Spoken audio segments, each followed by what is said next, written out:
I went to school in Porto Alegre, which is in the south of Brazil. And I was an undergrad for 7 years, so it's a bit longer than the usual. It's usually 4 years. But I was a slow learner, and I tend to metabolize things slower.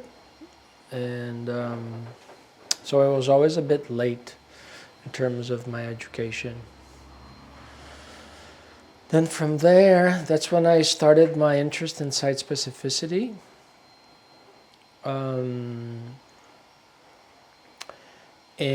the first exhibition that I was part of was like 1 year after I graduated. And from then on, I started being called to work on site-specific projects. And I became sort of like a specialist on that, in that mode of working. But what happened is that I found that I was a bit too attached to that methodology without knowing where it had come from, without knowing about its history, without having a more critical eye on what site specificity could be, which, and with those questions in mind, and a bit exhausted from so much exhibiting, I looked for an MFA. So I looked for the university sort of like a critical withdrawal from the exhibition logic, and as a space to reflect critically on what I was doing. So I took an MFA to better understand what site specificity meant. And that took 3.5 years, my MFA, in São Paulo, in the University of São Paulo. And then from there, I was interested in the university also as a mode for making a living, so I decided to become a professor. And the PhD came sort of like as a way to also get the credentials to become a professor, because I felt that my work was not product oriented or object oriented, and I was never a good networker, I guess, to work with galleries. So I thought that the university could still give me some dignity and perhaps an ethical or a way of looking at art that somehow was more aligned with my ethics. And what ended up happening is that at university, and this was all like I graduated in 97, which was when universities were beginning to welcome artists for MFAs and PhDs. So this was like also a shift in perspective. Like, I have a sister who's an artist, and she was working in the 80s. It was a lot more object oriented, right? And I think as the university, as artists started joining the university and graduate programs, the idea of art as research was also born, and something that is more process oriented, and that also starts finding connections to other disciplines and areas and departments and thinkers. So I think I'm part of that generation that kind of moved from a more object-oriented art and exhibition-based to more research-based and closer to the academia, which is not a solution, I think, because the academia has its own contradictions, complexities, complications. So I then I just went on like doing postdoctoral research, one in 2014 in Florianopolis after my PhD, right? When I was studying site specificity again, that is my main focus. Like this is my obsession in my career, it's site specificity. But then I was relating it to agroecology and agroforestry. And then finally my second postdoctoral research was done in London, in Liverpool, in England, as a way to also do research for the project that I presented at the Liverpool Biennial in 2021. So I have a very strong academic background, and I presently teach at the University of California, Santa Cruz in the art department. So yeah, that's pretty much me in terms of like where I came from and my education. So it started in Brazil mainly, but it then became more international with time. And nowadays I don't live in Brazil anymore. I live in the U.S. in Santa Cruz, California. So, yeah.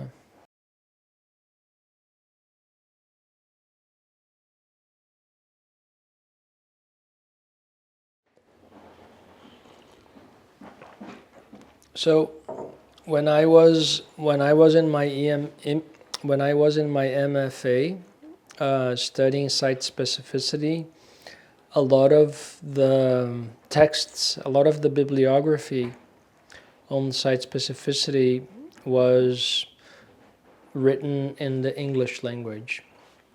The term itself, site specific, is used without translation in Portuguese and in most countries, right? People just adopted that term as a synonym for something that is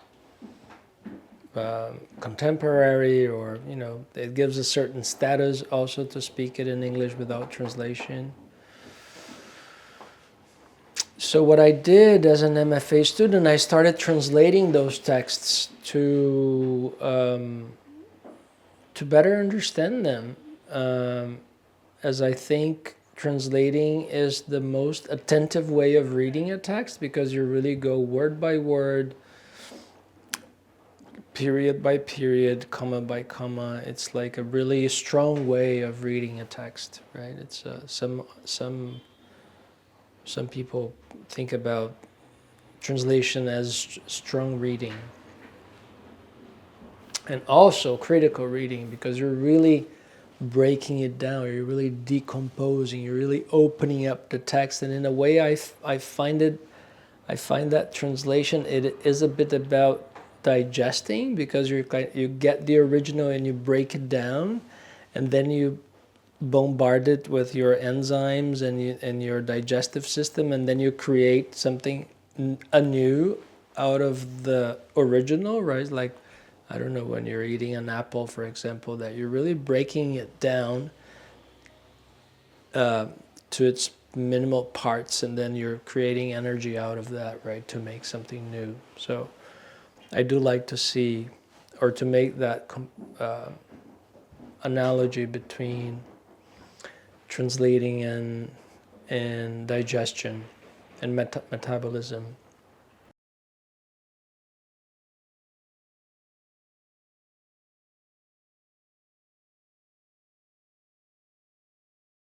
So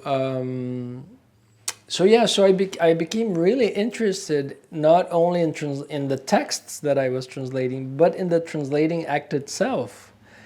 And it became also an object of research for me. I started translating and thinking about translation. And in my MFA then, I tried to translate the word site-specific to Portuguese, thinking about site-specific as an Anglophone that depends on a certain language and a certain context and a certain culture to build its meaning. And if you bring it somewhere else, you necessarily have to translate it. Otherwise, you're betraying the very idea of site specificity, which is context defines meaning, right? So it seemed very awkward that we would use the word site specific in Portuguese without translating, because it seemed like a contradiction. So I just got into these, like, enmeshed in these thoughts in my MFA and then my PhD again. And when was it? I think it was when I was participating in a committee of a student who was also interested in translating, and then I was, just expressing my thoughts on translation. And in this committee, there was an editor of an important publisher in Brazil called Peter Paubert, who's also a philosopher, and he was looking for someone to translate Anat Singh's book, The Mushroom at the End of the World. And he invited me, like, in that very moment, just like, oh, Jorgge, I like your perspective on translation. Would you like to translate this book? I had already bought the book. I had already, I had an interest in that author. I had read one of her texts called Unruly Edges, which I really like. So I said yes immediately. And I regretted so many times that I had said yes after that, because it took me 3 years to translate it. It was probably the most challenging thing I've ever done intellectually. And I did it with a friend. I invited a friend to do it with me, a friend from the social sciences called Yuji Rafael. So it was an amazing journey, but such a hard thing to do, because I had to learn about so many different disciplines that are not specifically related to the Matsutake mushroom, which is what this author is writing about from the perspective of anthropology, but just like about Japanese history, about economy, about biology, about all these communities that work with the Matsutake mushroom, and about how it has become, a luxurious food that travels across continents. And so, yeah, it was an amazing trajectory. And when I wrote the introduction to the book, which is reflecting about my position as a translator, I understood that I could look at the role of the translator as similar to the role of the fungus, right, or of the mushroom, in a sense that it is somehow destabilizing the original, right, and somehow creating a mycelium network that will connect it to a different territory, to a different culture, to a different time. So that's when I came up with this image of the translator as fungi, right? Translators as fungi, who are also contributing to the diversity of thought through building networks with other countries and with other languages. It was right before the pandemic. I created a seminar that I wanted to get together all the translators of Anat Singh's book to explore this idea of the fungi, the translator as fungi. So I invited the person who translated it to Japanese. I was about to get in touch with the person who translated it to German. It was also translated to Spanish. So my idea, it was an event called Patchy Translation that was supposed to have happened in the Netherlands. And but it never happened because of COVID. We had Annette Singh was already in Belgium. She was going to come. No, wait. She was in the U.S. about to fly to Belgium, like 1 week before, 1 week after actually The lockdown. the lockdown. Yeah. And who knows? Maybe we can still do it sometime. Now that I'm remembering what it was about, I felt like trying to do it again.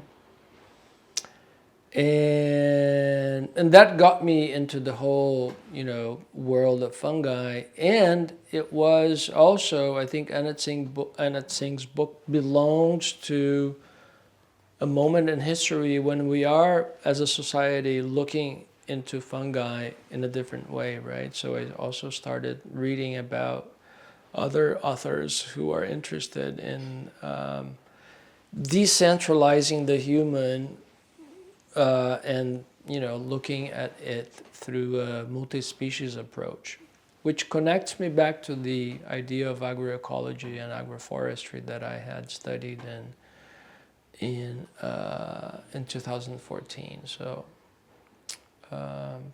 that's how my interest in fungi emerged.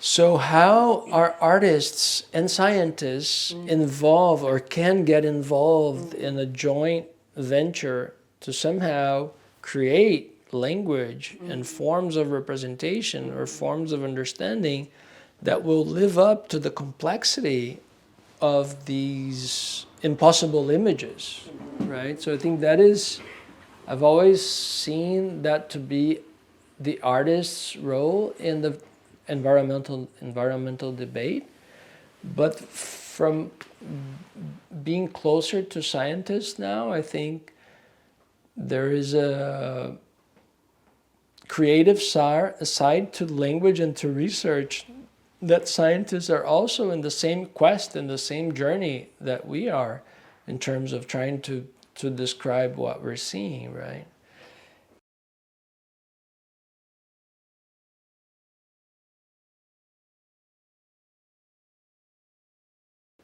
Yeah, I think that's such a great question, because the very idea of universalism or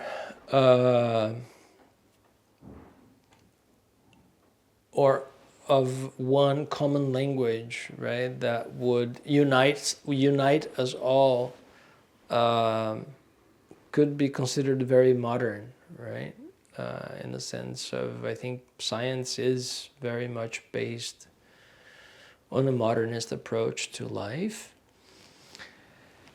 And I think as artists, we're constantly resisting, right, this appeal of modernism and defying it with creating a complexity that will not fit into the box. So I do see that as like a really like going in opposite directions. Sometimes I feel that that specific aspect is not being criticized by the scientists themselves, right? For instance, one way I think to question the idea of modernity is through ancestral knowledge, right, of the land, through an indigenous approach. We do not have any indigenous representatives in the project at the moment, right? We did have Seba, who left, unfortunately, who was an artist, but we don't have someone from an indigenous community or an indigenous background defending an idea or a perspective of reality that is not based on modernity, which is a synonym to Eurocentric, right? So we just visited a territory, Tierra del Fuego, that is completely embedded in the indigeneity, and we only barely touched upon that layer of the territory, right? We know about the names of the tribes that live there. We know about some of their habits. We saw some pictures. But we're not looking at their cosmology, right? Or their cosmogony. We didn't look at the way they see the world. And we didn't tap into those principles as a way to question the way we're living. It was kind of naturalized that, oh, first it was them and then we arrived and now things are the way they are, right? So yeah, so I don't know. It might be very superficial of me to draw that criticism, but it seems like I would love to see more criticism of the sciences in that sense, right? Of like just criticizing the very ground they stand on.